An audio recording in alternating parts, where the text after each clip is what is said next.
শুরু করছি পরম করুণাময় অসীম দয়ালু আল্লাহর নামে, যে আল্লাহ পাক আমাদের আদি পিতা হযরত আদম শফিউল্লাহকে তার নিজ সূরাতে নিজ সালাতে সৃজন করেছিলেন। লক্ষ কোটি দরুদ ও সালাম সেই রাসূলের উপর, যিনি সকল সৃষ্টি কুলের অধিপতি। বিশ্বের সকল মানব জাতিকে আমার শান্তির বাণী। আসসালামু আলাইকুম ওয়া রাহমাতুল্লাহি ওয়া বারাকাতুহু। আমাদের মানব জীবনে আসা বা আনার উদ্দেশ্য কি? কেন আমরা ধর্ম মানব? কোথায় যাব ধর্ম মেনে? আসল উদ্দেশ্য কি আমাদের মুক্তি ঘটানো, নাকি এই পৃথিবীটাই সেই সুন্দর জান্নাতি সাজসজ্জা যেখানে আমাদেরকে আনা হয়েছে এই জান্নাত উপভোগ করার জন্য? আসুন আমরা জানি এর আসল উদ্দেশ্য কি। এখানে আমরা যে মানব জীবনে আসি, আমাদেরকে কোনো আত্মায় আত্মবান করা হয় না। মানুষ কারা হয়? আমরা নিজেরা, বা আপনারা দেখছেন যে আমরা মানুষ।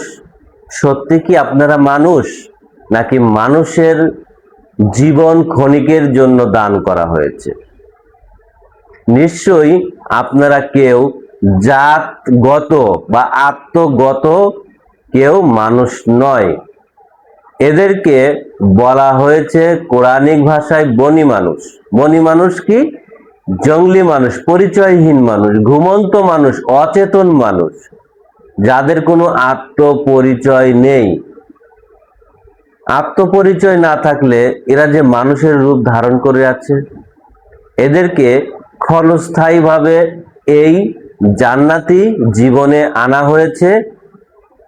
এরা কারা তাহলে? নিশ্চয়ই এরা সৃষ্টির সকল কিছু নিয়ে এই মানব জীবনে এসে একত্রিত হয়েছে। কেউ গাছ, কেউ মাছ, কেউ পাখি,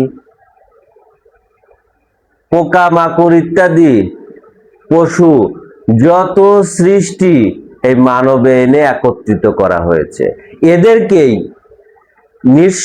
এদেরকেই এনে এই মানব জীবনে দাঁড়া করানো হয়। আমাদের কোনো আত্মপরিচয় নেই। আমরা এই মানব জীবন কাটাই ঠিক আমাদের পিতার সেই আদম নফসের দ্বারা আমরা এই মানব সুরত ধারণ করে আছি, কিন্তু কোনো আত্মায় আত্মবান, কোনো পরিচয়, কোনো চেতনা শক্তি আমাদের নেই। এদেরকে এই কারণেই কোরআনিক ভাষায় বলা হয়েছে বনি মানুষ। এই সৃষ্টিগুলোকেই মুক্তি করার জন্য কিন্তু এই মানব জীবনে আনা হয়েছে। আমি আপনি কিন্তু কেউ এই পৃথিবীতে জাতগত মানুষ হয়ে এখানে আসি না। কারোরই চেতনা শক্তি থাকে না, সে যেই হোক না কেন। অতীতের যে নবী রাসূলরা, তারাও যে এই মানব জীবনে এসেছিল, তাদেরও কিন্তু সে চেতনা শক্তি ছিল না। কিন্তু গল্প গুজব করা হয় যে নবী রাসূলদেরকে এভাবে আনা হয়েছে। এভাবেই যদি আনা হইতো, তাহলে বলেন তো, তার কি হীরা গুহায় ধ্যান করার প্রয়োজন ছিল? তার কি এই সালাত কায়েম করার প্রয়োজন ছিল? সাধারণ একটা হিসাব, আমাকে যদি আল্লাহ পাক নিজের সবকিছু করে দিয়ে থাকে, আমি যদি জাতগত যদি কোনো আত্মায় আত্মবান হয়ে থাকি, যেমন আমি মানুষ আছি, আমার তো একটা জীবন আছে, সে জীবন যদি আমার হয়ে থাকে, এই দেহ যদি আমার হয়ে থাকে, তাহলে আমি আমার আল্লাহর পরিচয় জানি না কেন? আমি আমার আত্মাকে চিনি না, জানি না কেন? কেনই বা তাদের সেই আমি কিছুই, আমার যে অজানা কোনো কিছুই আমি জানতে পারি না। আমার প্রভুকে, আমার আল্লাহকে, আমি কোন জীবন দ্বারা এখানে আসছি, কিভাবে আমি মানব জীবন চলছি, কোনো হুঁশ এই পৃথিবীর মানুষের নেই। এগুলো আমার নিজের করে নেওয়ার জন্যই কোরআনে বারবার বলছে সালাত কায়েম করো। কারণ এগুলো তো আমার নয়, আমাকে এগুলো ঋণ দেওয়া হয়েছে। এগুলো আমি আমার করে নেব, আমি মুক্ত করব, খুঁজে নেব। এই পৃথিবীর এই বিশ্ব ব্রহ্মাণ্ড আমার ভিতরে আছে, সেখান থেকে আমি আমাকে খুঁজে বের করব। যেটা আমার পছন্দ হয়। যদি আমার এই মানব জীবন ভালো লাগে, তাহলে নিশ্চয়ই আমাকে সে মানুষের আল্লাহ, মানুষের ইলাহের কাছে আমাকে আশ্রয় যেতে হবে। কুল আউযু বিরাব্বিন নাস মালিকিন নাস ইলাহিন নাস। সে মানুষের আল্লাহ কে? মানুষের আল্লাহ, মানুষের প্রভু, মানুষের ইলাহ হযরত আদম শফিউল্লাহ। তার থেকে তো আমরা মানুষ, নাকি সরাসরি আল্লাহ আমাদেরকে পাঠিয়েছে? আমরা সৃষ্টি। আমাদের আল্লাহ কে? আমাদের আল্লাহ সৃজন সত্তা, আমাদের মাতা এবং আমাদের পিতা। সে সৃজন সত্তা, আমাদের প্রভু, আমাদের আল্লাহ, তাদের থেকে আমাদেরকে আনা হয়েছে। কোরআনে দেখেন বলছে যে আমি আদমকে আমার স্বহস্তে সৃজন করলাম। সে আদম থেকেই তো আমরা, নাকি আল্লাহ আমাকে আপনাকে সরাসরি সৃজন করছে? তাহলে আমরা কেন সেই আল্লাহর পরিচয় জানি না? কিন্তু আমাদের পিতা কিন্তু আল্লাহর পরিচয় জানতো, কারণ আল্লাহ নিজে তাকে সৃজন করেছে নিজ হাতে, নিজ সুরাতে, নিজ সালাতে। তার সাথে ফেরেশতাদের জ্ঞানের বাহাজও হয়েছিল। সেই জ্ঞানের বাহাজে কিন্তু সেই উত্তীর্ণ হয়েছিল। সৃজন সত্ত্বের চেতনা শক্তি আছে, তাকে সত্যবান করে সৃজন করা হয় যে তুমি আমার সত্ত্বে সত্যবান। প্রত্যেকটা সৃষ্টিরই সৃজন সত্য আছে। তো যাই হোক, এখানে এই সৃষ্টিদেরকে এই মানব জীবনে আনা হয়েছে মুক্তি ঘটানোর জন্য, স্বাধীনতার জীবনে আনা হয়েছে। তুমি কোনটা চাও? তুমি কুকুর হতে চাও? সেটা তোমার ভিতরে আছে। তুমি তোমার মনের অন্তরে যার আরাধনা করবে তুমি সেটারই পূজা করো। অনেকে বলে থাকে যে আমরা আল্লাহর পূজা করি। কোন আল্লাহর পূজা করো, কোন আল্লাহর ইবাদত করো, তারই কোনো হুঁশ নেই। আগে তুমি তোমার সৃজন সত্ত্বের আল্লাহকে খুঁজে বের করো, তাকে আরাধনা করো। পৃথিবীতে দেখো কে কোন জীবনের দাবি নিয়ে আত্মপ্রকাশ করেছে, তার কাছে গিয়ে আত্মসমর্পণ করো, তাহলে তার জাতি হতে পারবে। না হলে অনন্তকাল চেষ্টা করেও কোনো মানুষ সে আল্লাহকে বা প্রভুকে খুঁজে পাবে না। তারা শুধু ইবাদতই করে যাবে, পূজাই করে যাবে, আরাধনাই করে যাবে, তারা সিস্টেমই জানে না। কিন্তু সিস্টেম তো দলিলে বলেই দিয়েছিল মুহাম্মদ সাল্লাল্লাহু আলাইহি সাল্লাম। তিনি দলিলে স্পষ্টভাবে বলা আছে যে আদম আমার তরফের প্রতিনিধি, স্রষ্টা বলতেছে। তাহলে সেই প্রতিনিধি, যিনি প্রতিনিধি হয়, তাহলে তারই তো সবকিছু নিয়ে তিনি প্রতিনিধিত্ব করে। তাকে ওভারটেক করে কি সেই মূল স্রষ্টার কাছে যাওয়া যায়? আমরা তো মূল স্রষ্টার থেকে আসিনি, এই মানব জীবনে প্রকাশ হয়নি।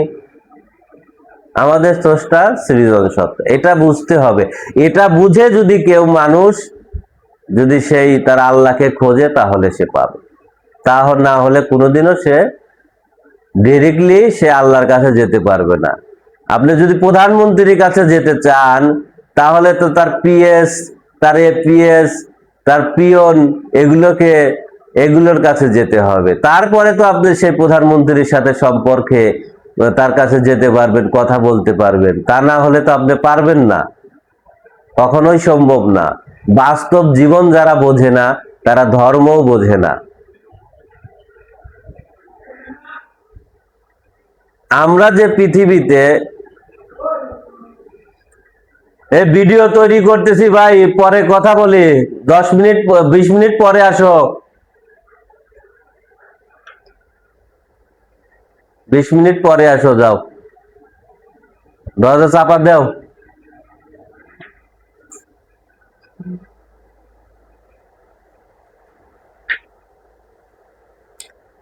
আমরা যে পৃথিবীতে এই মানব জীবনে এসেছি, তার একটি মাত্র উদ্দেশ্য হলো এই সৃষ্টিদেরকে মুক্তি করার জন্য। এই সৃষ্টির মুক্তি হয় এই মানুষে এসে, আর এই মানুষের মুক্তি হয় পরমে। এটা হলো এই মানব জীবনে আসার মূল উদ্দেশ্য। আর এই পৃথিবী সুসজ্জিত করা হয়েছে, এটা জান্নাতি স্থান বলা চলে, আবার এটা মরার দেশও বলা চলে। কারণ এখানে যেগুলো জীবন থাকে এরা হলো সৃষ্টি। এই সৃষ্টির দৈহিক মরণ আছে, এরা পচা গলার দেশে যায়, আবার এখান থেকে এদেরও মুক্তি ঘটে। মরার ভিতর থেকে কিন্তু সেই জীবনের মুক্তিগুলো ঘটে। আমার যদি মৃত্যু না হয় তাহলে নতুন জীবনের কিন্তু আমার কোনো আশা বা ভাবনা নেই।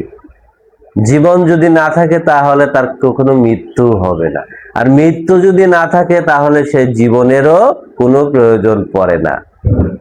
আর সব কিছু দিয়েই যদি আমাদেরকে আমাদের স্রষ্টা সৃজন করে থাকে, তো সৃষ্টি করে থাকে, তাহলে আমাদের কোনো কিছু কায়েম করার প্রয়োজনই নেই, কোনো ইবাদত করার প্রয়োজন নাই।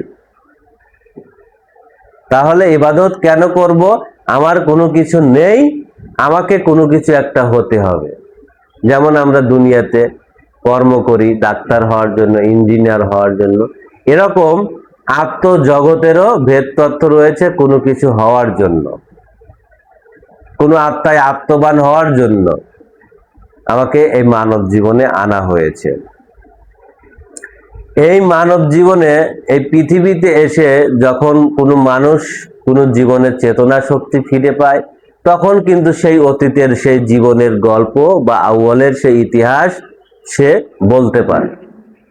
তার জীবনটা কিন্তু সেই অতীত থেকেই এসেছিল, তাই সে এগুলো বলতে পারে, বুঝতে পারে, চিনতে পারে, জানতে পারে।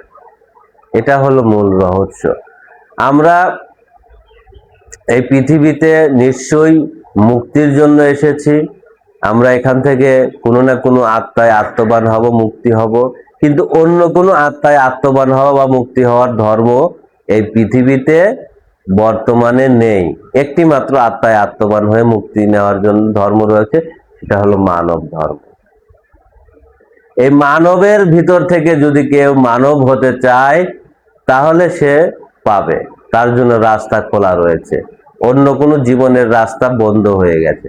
যখন নবী রাসূলদের যুগ খতম হয়ে গেছে, সাথে সাথে সবকিছু বন্ধ হয়ে গেছে, আর কোনো রাস্তা নেই। তো এখন আমরা এই পৃথিবীতে যারা আসছি, এই পৃথিবীতে আমাদেরকে মুক্তি ঘটানোর জন্যই আনা হয়, প্রকাশ করা হয়। আর আমাদের ভিতরে যে আত্মাগুলো থাকে সেটা হলো সেই জান্নাতি অবস্থান, জান্নাতি দেশ। কারণ ওই আত্মজগতে যে যায় সে জান্নাতি সুখ শান্তি লাভ করে, কারণ আত্মার তো কখনো মৃত্যু হয় না, বিনাশ নেই, ধ্বংস নেই। সেই আত্মার ভিতরেই আবার সেই পরম নূর থাকে, সেই স্রষ্টা থাকে। সে আত্মার সৃজন সত্তার সম্পর্ক এক। আর এই সৃষ্টি আবার নতুন করে তৈরি হয়। যেরকম চন্দ্র ক্ষয় যায়, পূর্ণতা পায়, আমাদের দেহটা ঠিক এরকমই। আমাদের এই দেহ ক্ষয় যায়, আবার নতুন করে সৃজন হয়। এই সৃষ্টি ধ্বংসপ্রাপ্ত। সৃষ্টি তো সৃষ্টি, ভাঙা যায়, গড়া যায়। তাহলে নিশ্চয়ই আল্লাহ তাআলা প্রত্যেকটা সৃজন সত্তাকে তার নিজ নিজ কর্ম দান করেছে, যার কারণে কোরআনে বলেছে যে আমি সূর্যকে সূর্যের কাজে লাগিয়েছি, চন্দ্রকে চন্দ্রের কাজে লাগিয়েছি। এভাবে প্রত্যেকটা সৃজন সত্তাকে তার কর্মে লাগিয়ে দিয়েছে, আর সেই কর্ম অনুযায়ী পৃথিবীতে সেই সৃষ্টি প্রকাশ হচ্ছে।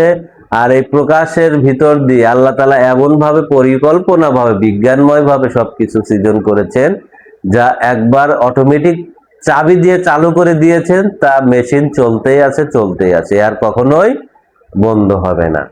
তাই জীবন বা আত্মা আমরা ধারণ করি, চেতনা শক্তিতে আনি, আমাদের আর কোনোদিন আর মৃত্যু হবে না। এই দেহ আমরা পরিবর্তন করব, এটা পরিবর্তনশীল, এটা পরিবর্তন হয়, এটা ভাঙে, এটা গড়ে। এই দেহটা মানুষ নয়, মানুষ হলো ভিতরের সত্তা, আল্লাহ সত্তা, সৃজন সত্তা, আত্মা, জীবন, নফস। এদের কখনো মৃত্যু নেই, এদের কখনো ধ্বংস নেই। এগুলো আমাদেরকে নিজের করে নিতে হবে, কায়েম করে নিতে হবে। নিতে পারলেই আমি জাতগত মানুষ হতে পারবো। আর জাতগত মানুষ যখন হব, তখন আমি সব কিছু আমি জানতে পারবো, বুঝতে পারবো।